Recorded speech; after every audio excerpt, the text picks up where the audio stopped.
নমস্কার বন্ধুরা, সবাই ভালো আছেন তো? আজকে একটু বানাবো ড্রাই চিকেন।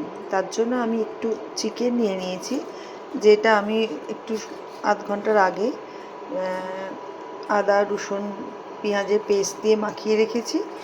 আর এখানে নিয়ে নিয়েছি একটু ময়দা, কর্নফ্লাওয়ারও দিতে পারেন, আমি ময়দা দিচ্ছি, কর্নফ্লাওয়ার নেই বলে এখন আপাতত। একটু চিলি ফ্লেক্স, এটা হচ্ছে চালের গুঁড়ো, এটা নুন, একটু গোলমরিচ। এই সবগুলোকে আমি এটার সঙ্গে একটু মিক্সড করে নেব। মিক্সড করে নিয়ে আমি তারপরে এটাকে ভাজবো, ভালো করে মিক্সড করে নেবো। এই যে জাস্ট একটুখানি জাস্ট মেখে নেবো। মাখা হয়ে গেল। এবার আমি তেলটা গরম করতে বসিয়ে দিয়েছি। এবার তেল গরম হয়ে এসছে, মোটামুটি গরম হয়ে এসছে। এবার আমি এটাকে ভাজবো। আমার তেলটা গরম হয়ে গেছে। এবার এই চিকেনগুলো আস্তে আস্তে করে এর মধ্যে দিয়ে দেবো। আমি কিন্তু এটা আমি আমার মতো করে করছি।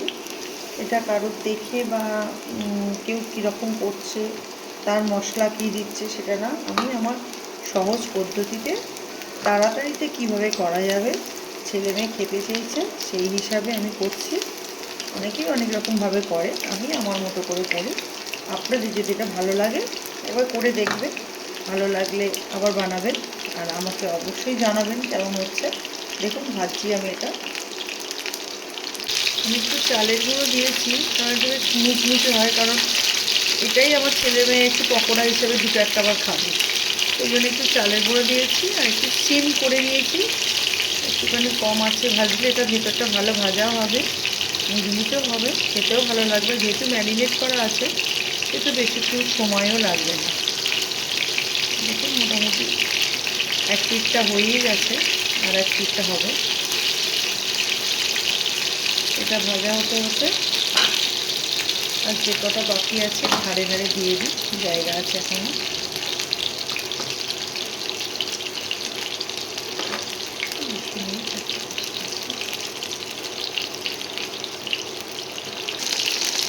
এগুলো আমার প্রায় ভাজা হয়ে গেছে। এবার এগুলো আমি তুলে নেবো আস্তে আস্তে করে। এতে অনেকটা তেল ছিল, তাই একটু তুলে নিলাম। একটু রসুন কুচো দিয়ে দিলাম। রসুন কুচোতে একটু জাস্ট নেড়ে দেবো। তেলটা আপনারা দেখতে পাচ্ছেন এইটুকু, দেখিয়ে দিই কতটুকু তেল নিয়েছি। দেখুন এইটুকু তেল। রসুন কুচো দিলাম, দেওয়ার পর একটু পেঁয়াজ কুচো দিলাম, এরকম করে কাটলাম। যেহেতু দেখ আমি অল্পই পেঁয়াজ কুচো দিয়েছি, আপনারা যদি খেতে বেশি পছন্দ করেন তাহলে বেশি দেবেন। আমার মনে হলো আমার এইটুখানিতে হয়ে যাবে, কারণ চিকেনটা অল্পই আছে, এইটুকু চিকেন আছে, তো সেটা এটা হয়ে যাবে। আর এর সঙ্গে দিয়ে দেবো কয়েকটু ক্যাপসিকাম। এই চিংড়ি এখন একটু হালকা হালকা ভাজা ভাজা হয়ে যাবে, তারপরে এতে দেবো সস। মোটামুটি এটা ভাজা হয়ে গেছে। তো এরপর এর মধ্যে আমি দিয়ে দেবো chilli sauce, tomato sauce, soya sauce, তিনটেই নিয়েছি, তিনটেকেই একসঙ্গে ঢেলে দেবো। দিয়ে একটু আঁচটা কমিয়ে দিই, চারদিকে তেল ছিটকাচ্ছে,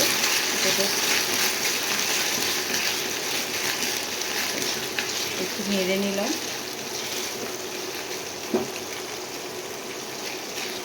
নেওয়ার পর এই টমেটো সস চিলি সসের মধ্যে বাটিতে একটু লেগেছিল, তো ওইটাকে গুলিয়ে যেটুকু জল আর কি দেয় ওইটুকু দিলাম।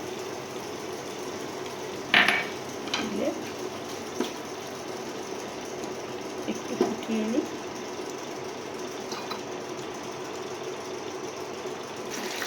দেখুন এটা ভালো একটু ফুটে গেছে, একটু জল দিয়েছিলাম বলে সেই জলটা এবার আমি চিকেনগুলোর মধ্যে ছেড়ে দিলাম।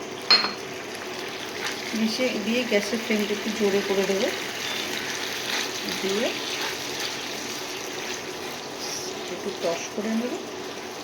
নিলেই আমার রেডি ড্রাই চিলি চিকেন। এটা সবাই জানে রুটি পরোটা দিয়ে খেতে তো খুবই ভালো লাগে, আর বেশি ভালো লাগে শুধু শুধু খেতে। কেউ গেস্ট এলে বেশিক্ষণ সময় লাগবে না, আপনার যদি বাড়িতে চিকেন থাকে ওই 10-15 মিনিটের মধ্যে হয়ে যাবে। তখন আর ম্যারিনেট করে আপনার রাখার দরকার হয় না। আপনি একটু লেবু ভিনেগার দিয়ে মাখিয়ে নেবেন, তাহলেই তাড়াতাড়ি সেদ্ধ হয়ে যাবে। আর একটু কম আঁচে ভাজলেই কিন্তু এটা মাংসগুলো খুব ভালো সেদ্ধ হয়ে যায়। রেডি আমার ড্রাই চিলি চিকেন। কেমন লাগলো আপনাদের রান্নাটা আমাকে অবশ্যই জানাবেন, আর তৈরি করে খেয়ে দেখবেন অবশ্যই। ভালো লাগলে লাইক করবেন, একটা সাবস্ক্রাইব করবেন, আর পারলে একটু শেয়ার করে দেবেন। নমস্কার, খুব খুব ভালো থাকবেন।